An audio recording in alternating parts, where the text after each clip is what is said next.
have you had some error in the trial and error of figuring out how to do natty freestyle? Oh yeah. In between the very few natty shots I have is about 1 million fuck ups. But one notable one was, it was actually 2 days after the stepmother clip. I tried to do a natty back 7 off of a step down. And at this point I didn't really understand like the like riding sideways. I was like looking straight down the mountain, like, and tried the natty back 7 a hit where you had to go really, really slow off of it. And I took too much speed and did a natty 630 to the bottom of the landing. And I kneed myself in the face and shattered my orbital bone. And it was a pretty hectic scenario that I never thought I would ever end up in. But like I said, I'm so grateful to have the amazing, like the best crew you could ever have in the backcountry for that sort of thing. Like everyone works so well. And unfortunately, I had to get airlifted out to Whistler, and then I had to go to Vancouver for surgery, where I got 3 plates and 16 screws in the right side of my face. Became a little MF Doom. But I have like a plate and 5 screws in my eye right here, a plate and 5 in my eyebrow, and a plate and 6 in my jaw. Jesus. So it wasn't like, for me, the one thing, it was like a little bit of a scary scenario, but like I remember opening my eyes and seeing Jody and Mark Solers above me. And like all I could think of was like, I'm in good hands. I trust these guys with my life. They'll take care of me. And like talking about nailing a rescue, they fucking nailed it. Within 2 hours, I was burritoed up in the chopper out of there. But there's actually some notable things now looking back on it. Like, for example, it was April 22nd that day. It was a warm day. Like, it was like floating around freezing level, and I got so cold so instantly. So that's a little safety thing to kind of like touch on, was like, make sure you have lots of extra layers out there as well. Another notable thing I remember actually from that situation was, I remember laying down in the snow, and I was like kind of like struggling to keep my eyes open and like kind of like stay with it. I was like kind of like going into a little bit of shock. And I remember at one point I opened my eyes, and there's 2 different kind of helicopters. There's the BC ambulance heli and the SARS heli. And I remember opening my eyes and seeing the BC ambulance heli, which can't land in the mountains, and freaking out. But that whole time the boys saw me look at that and explained to me the situation. I couldn't talk at that moment because my jaw was all banged up. And that's like another thing. Like, they were so good at communicating with me the whole time. And then, yeah, it was funny. I actually remember too, when I got in the helicopter, I played Through the Wire by Kanye West the whole way to the hospital. It was pretty funny. Damn. Just have it loaded up, or? Well, yeah, because I was vibing to that album for a lot throughout the winter, and I was listened to it a bunch, and I like had enough at that point when I got into the helicopter, like the blades are spinning. I had like enough like idea to like pull out my phone, and I also wanted to like look at myself and like kind of get a grip. I was like, hey, I'm gonna fly into Whistler. Did you have like a passcode, or did it recognize your face? No. Basically, my face looked like the Hulk punched in my face. It definitely did not recognize it. I had a little bit of a droopy eye. My eye was like down in that zone.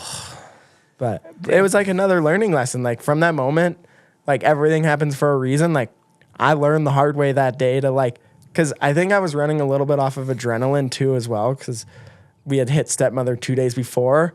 And I had this like weird feeling in the morning as well. And I didn't trust my intuition. I never spoke up about it. And it was just like, I didn't have the experience to be like, hey, like I'm maybe not feeling this right now.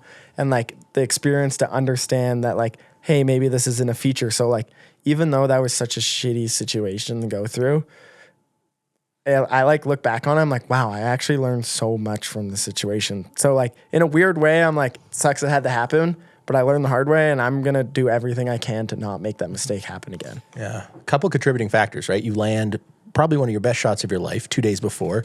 It's also the end of the season. There is that like panic. You kind of got to go a little bit, where it's very easy to get overtaken, but now you're like, oh no, I can stop.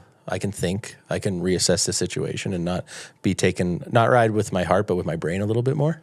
Totally. I think that's like a really important point to say in the backcountry is like, everyone, like, I'm so hungry out there. Like I want shots. Like I want to film the best stuff I can. But it's very important to take that step back, check in, do all those things, or else like that's when bad stuff happens. Is when you're just like rolling with the punches and just being like, I'm invincible. Yeah. yeah.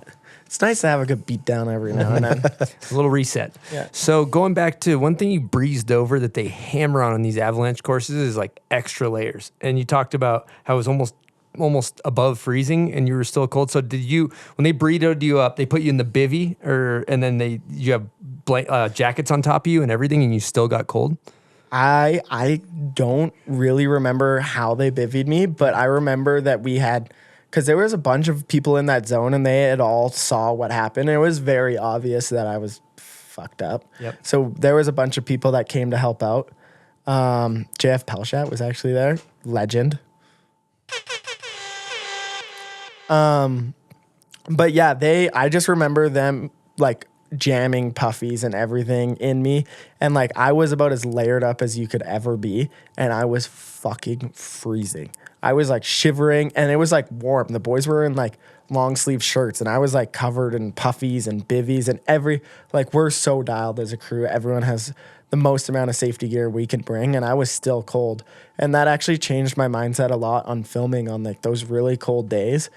Now after that experience, I'm like, hey, like it's minus 25 out here. Like maybe let's like tone it back a little bit of a notch because I could not imagine if it was minus 25 and I was going through that. Like it would have been fucking gnarly because it was a sunny April 22nd day. Like it warms up quick in Whistler and I was freezing. I couldn't imagine if it was January minus 25, snowy. Like that's good intel. That's good intel. Now I got some questions for you here. A lot of people have been through shoulder surgeries or knee surgeries, and there's a rehab process. Face surgery. What kind of rehab process are we looking at for that? It was actually like so mellow in terms of injuries. I think it was like the best injury to have because I didn't have a concussion because my face acted like a helmet. And basically, like even 4 weeks later, I flew to Austria for the Nitro team trip for Camp Good Times, and I was like able to like kind of cruise around, and it's been like pretty mellow. My eyes came back. I had a little bit of weird vision stuff at the start, but that came back. Got all the feeling in my face. It was pretty good recovery in a sense. Kid's back. Face looks good. Face ID's working. Face ID's working. Yeah. Dude, it's crazy. I never had to switch my Face ID. It like if you look at photos of me before, during, and after, it's insane. My face looked like it does now, and then my eye was down here and like caved in, and then they just like brought it back. My surgeon was an absolute legend. Shout out to that guy. Because I remember like talking with my mom. You could look like Sloth from the Goonies real quick with a bad surgeon.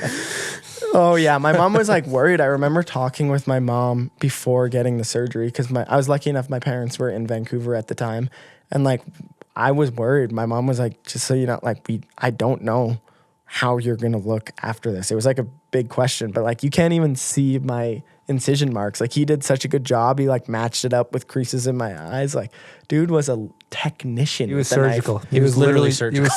He was surgical. It was nice with the